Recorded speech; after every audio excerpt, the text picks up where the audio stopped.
ሰላም እንዴናችሁ ውድ የማን ዩናይትድ ኢትዮ ፋንስ ተከታታዮች በያላችሁበት ሰላማችሁ ይብዛ። በርካታ ስፖርታዊ መረጃዎችን ወደ እናንተ ይዘን መተናል። እስከ ፕሮግራማችን መተናገር ድረስ አብራችሁን ቆዩ። ብሩኖ ፈርናንዴዝ እንግዲህ በትላንትናው ዕለት የፕሪሚየር ሊጉን አሲስት ሪከርድ መስበር ችሏል። በጣም መልካም የሚባል ዜና ነው ለማንቸስተር ዩናይትድ ደጋፊዎች። ብዙዎች የማንቸስተር ዩናይትድ ደጋፊዎች እንግዲህ ይህንን ዜና በጉጉት ሲጠብቁት እንደነበር ይታወቃል። ታዲያ የአሲስት ክብረ ወሰኑን በመስበሩ ብሩኖ ፈርናንዴዝ በጣም ጥሩ ስሜት ላይ እንደሆነ ተናግሯል። እጅግ በጣም ደስተኛም እንደሆነ እንደዚሁ አክሎ ተናግሯል። ይህ በእውነት በጣም የሚያኮራ ነው። እዚህ ደረጃ እስክደርስ ድረስ ይሳካል ብዬ አስቤው ወይም አልሜው አላውቅም ሲል ነው ብሩኖ ፈርናንዴዝ የተናገረው። ብሩኖ ፈርናንዴዝ በዚህ ውድድር ዓመት 33 ያለቀላቸውን የግብ እድሎች በመፍጠር በዴብሮይን ተይዞ የነበረውን ሪከርድ ተጋርቷል። በተጨማሪም በዚህ ሲዝን 136 የግብ እድሎችን መፍጠር የቻለ ሲሆን ይህም በአውሮፓ አምስቱ ታላላቅ ሊጎች በአንድ የውድድር ዘመን ብዙ የግብ እድሎችን በመፍጠር በዴብሮይን ተይዞ የነበረውን ሪከርድ መጋራት የቻለ ተጫዋች ያደርገዋል። ማይክል ካሪክም ታዲያ ስለ ብሩኖ በሚቀጥለው የውድድር ዘመን በክለቡ ስለመቆየት ለተጠየቀው ጥያቄ ከዚህ የተለየ ነገር ለማሰብ ምንም አላስብም፣ እኛም በሱ ደስተኛ ነን፣ እሱም በእኛ ደስተኛ ነው ሲል እንግዲህ በቀጣዩ የውድድር ዓመትም ይህ ተጫዋች ከማንቸስተር ዩናይትድ ጋር እንደሚቀጥል ለማሳወቅ ሞክሯል። ማይክል ካሪክ አክሎም አስደሳችና ማራኪ ኳስ መጫወት እንፈልጋለን ብሏል። በእርግጥ ሁልጊዜም ጨዋታዎችን ማሸነፍ እንፈልጋለን፣ ነገር ግን ድሉን የምናመጣበት የራሳችን የሆነ የተለመደ መንገድ ሊኖረን ይገባል። ባለፉት ጥቂት ወራት በልምምድ ሜዳ ላይ በዚህ ፍልስፍና ዙሪያ በጥልቀት ሰርተናል፣ ነገር ግን አሁንም ቢሆን ይበልጥ ማደግና ወደፊት መራመድ ይኖርብናል ብሏል። አሁን በእጄ ላይ ያሉ ተጫዋቾች በጣም ጥሩ ነገር ለመስራት ከፍተኛ ፍላጎት አላቸው፣ ይህም ለወደፊቱ ጉዟችን እጅግ የሚያበረታታ ጉዳይ ነው ሲል ነው እንግዲህ ማይክል ካሪክ የተናገረው። ታይለር ማላሻ ከማንቸስተር ዩናይትድ በይፋ ተሰናብቷል። ለእያንዳንዱ ክስበት፣ ለእያንዳንዱ ፈተናና ለእያንዳንዱ ትውስታ ከልብ ያመሰግናለሁ። በዚህ አስደናቂ ጉዞ ላደረጋችሁልኝ ድጋፍ ለደጋፊዎች፣ ለቡድን አጋሮቼ፣ ለክለቡ ሰራተኞችና በክለቡ ውስጥ ለሚገኙ አካላት በሙሉ ምስጋና ይድረስ። ይህንን ታላቅ መለያ መልበስ ለኔ ትልቅ ክብር ነው። ለክለቡ ወደፊት ለሚጠብቀው ጉዞ መልካሙን ሁሉ እመኛለሁ ሲል ታይለር ማላሻ ተናግሯል። እንግዲህ ይሄ ተጫዋች በኤሪክ ቴን ሃግ ጊዜ ብዙ የመሰለፍ እድልን ያገኘ ተጫዋች እንደነበረ ይታወቃል። ነገር ግን ኤሪክ ቴን ሃግ ከማንቸስተር ዩናይትድ ከተሰናበቱበት ጊዜ አንስቶ በማንቸስተር ዩናይትድ ቤት የመሰለፍ እድልን ያላገኘ ተጫዋች እንደሆነ ይታወቃልና በይፋ ክለቡን በትላንትናው ዕለት ተሰናብቷል። ማንቸስተር ዩናይትድ ሶስተኛ ደረጃን ይዞ በማጠናቀቁ 191.5 ሚሊዮን ፓውንድ ሽልማት ከፕሪሚየር ሊጉ ማግኘት ችሏል። የሚያስገርመው ነገር ታዲያ አርሰናል የፕሪሚየር ሊጉ ሻምፒዮን እንደሆነ ይታወቃል። ነገር ግን የሚገርመው ነገር ምንድነው? አርሰናል እንግዲህ ወደ 198 ሚሊዮን ፓውንድ አካባቢ ነው ያገኙትና ያለው ዲፈረንስ በጣም ዝቅተኛ ይባል ነው። ወደ 7 ሚሊዮን ፓውንድ አካባቢ ነው ዲፈረንሳቸው።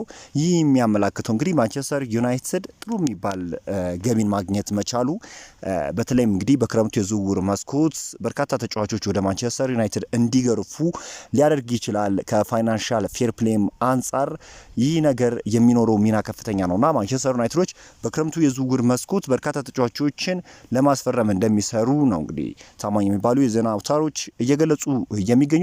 በተያያዘ ዜና ታዲያ ማንቸስተር ዩናይትድ ማቴዎስ ፈርናንዴዝን ለማስፈረም ጽኑ ፍላጎት ያለው ሲሆን ዌስትሃም መውረዱን ተከትሎ ለመጀመሪያ ከተገመተው ዋጋ በታች ማግኘት እንደሚችሉ እየተገለጸ ይገኛል። ይህ ተጫዋች በጣም ኳሊቲ ያለው ተጫዋች እንደሆነ ይታወቃል።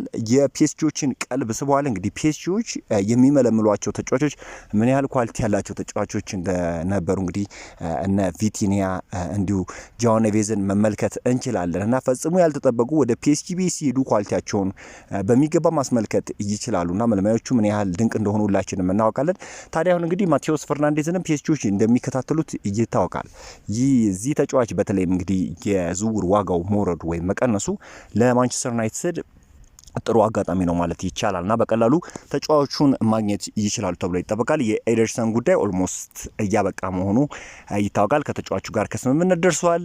ከክለቡ አትላንታ ጋር እንግዲህ የላቀ ድርድር እያደረጉ እንደሆነ ይታወቃል። ተጫዋቹን ለማግኘት የሚደረገው ድርድር ወደ ላቀ ደረጃ እየደረሰ ነው። ታዲያ አሁን ማንቸስተር ዩናይትዶች የማቴዎስ ፈርናንዴዝን ዝውውር በመቀጠል የሚከውኑ ይሆናል። ከዚህ በተጨማሪ እንግዲህ ዩናይትዶች ማሌክ ሉፍን በቅርበት እየተከታተሉት ይገኛሉ። ይህ የዌስትሃም ተጫዋች በተለይ በፉልባክ ቦታ ላይ በጣም ድንቅ እንቅስቃሴን ሲያስመለክት የነበረ ተጫዋች እንደሆነ ይታወቃልና ይህ ተጫዋች ወደ ማንቸስተር ዩናይትድ ቢመጣ በተለይም እንግዲህ በፉልባክ ቦታ ላይ ዩናይትድ በጣም ከፍተኛ የሆነ ጥያቄ የሚነሳበት ክለብ እንደሆነ ይታወቃል።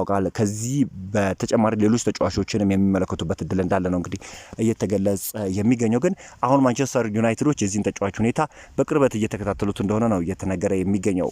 በትናንትናው ጨዋታ እንግዲህ ፖርቹጋላዊ ተጫዋች ዲያጎ ዳሎ የመሰለፍ እድል እንዳላገኘ ይታወቃል። ፖርቹጋላዊ መስመር ተመላላሽ ዲያጎ ዳሎ ታዲያ በትናንትናው ጨዋታ የቡድን ስብስብ ውስጥ አለመካተቱ ይታወቃል። ሆኖም ተጫዋቹ በትናንትናው ስብስብ ውስጥ ያልተካተተው በጉዳት ምክንያት እንዳልሆነ ተገልጿል። የእርሱ አለመሰለፍ የሮቴሽን አንድ አካል እንደሆነም ተመላክቷል።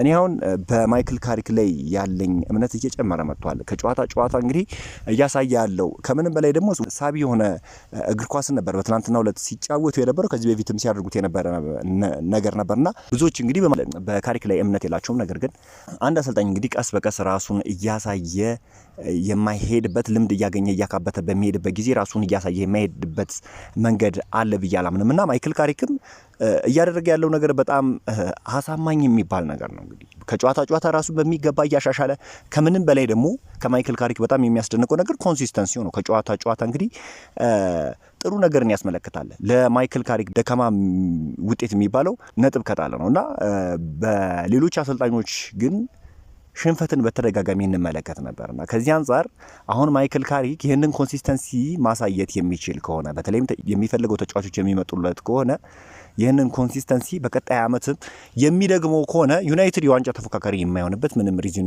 ይኖራል ብዬ አልጠብቅም። ነገር ግን አንዳንድ ጊዜ ተጫዋቾች በሚፈሩበት ጊዜ ተጫዋቾቹ ለመዋሃድ ጊዜ ሊፈጅባቸው ይችላል እና ብዙ ተጫዋቾች በተለይ አድ የሚያደርጉ ከሆነ ተጫዋቾቹ ለመዋሃድ ጊዜ ሊፈጅባቸው ይችላል። ያ ነገር ካልተፈጠረ በስተቀር በቀጣይ ውድድር ዘመን በጣም የተለየ ነገርን ማይክል ካሪክ ያስመለክተናል ብዬ ነው የምጠብቀው።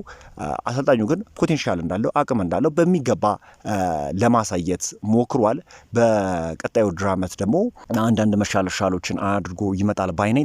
የሚፈልጋቸውን ተጫዋቾች ማስፈረም የሚችል ከሆነ የተለየ ነገርን ያስመለክተናል ተብሎ ይጠበቃል። ነገር ግን ከመሬት ተነስቶ ማይክል ካሪክ በቀጣዩ ውድድር ዘመን ሊሳካለት አይችልም፣ በጥቂት ጊዜ ውስጥ ይሰናበታል ማለት ግን ይሄ ትክክል ነው ብዬ አላምንም። ማይክል ካሪክ በጣም አቅም ያለው አሰልጣኝ እንደሆነ ምንጊዜው ምርጥ ተጫዋች ሆኖ እንግዲህ ክርስቲያኖ ሮናልዶ መስክሮለታልና በማንቸስተር ዩናይትድ ቤት የተለየ ነገርን ያስመለክተናል የሚል እምነት አለኝ። እናንተም ያላችሁን ሀሳብ አስተያየት መግለጽ ትችላላችሁ። ማንቸስተር ዩናይትድ በክረምቱ የዝውውር መስኮት ለማስፈረም የሚፈልገው ቁጥር አንድ አማካኝ ስፍራ ተጫዋች ቹዋሜኒ ነው ተብሏል። የዩናይትድ ሰዎች እሱን እንደ ድሪም ሳይኒንግ የሚቆጥሩ ሲሆን በሁሉም ነገሮች እሱን ያደንጉታል። ትልቅ ግባቸው ሲሆን እሱን ማስፈረም የሚፈልጋሉ ተብሏል። ሆኖም ሪያል ማድሪድ ተጫዋቹን እንደ ትልቅ ጠቃሚ ተጫዋች ስለሚመለከቱት ለመሸጥ ክፍት አይደሉም ሲል ፋብሪዚዮ ሮማኖ አስታውቋልና ዩናይትዶች የኦሊየን ቹዋሜኒ ሁኔታ በቅርበት ይከታተላሉ ተብሎ ይጠበቃል። ምናልባትም ዩናይትዶች እስከ 3 የሚድፊልድ ተጫዋቾችን ያስፈርማሉ ተብሎ ነው የሚጠበቀውና ምናልባትም ከፍተኛ የሆነ ዝውውር የሚከወንበት የክረምቱ የዝውውር መስኮት ይሆናል። ስለዚህ እናንተም እያንዳንዱን ነገር መከታተል ይኖርባቸዋል። እኔም አዳዲስ መረጃ የሚወጣ ከሆነ ወደ እናንተ ማርሳችሁናል። በዛሬው ዕለት እንግዲህ ዩናይትድ የተመለከቱ ስፖርታዊ መረጃዎች ይመስላሉ። በአዳዲስ ስፖርታዊ መረጃዎች እስክንገናኝ መልካም ተመኘው።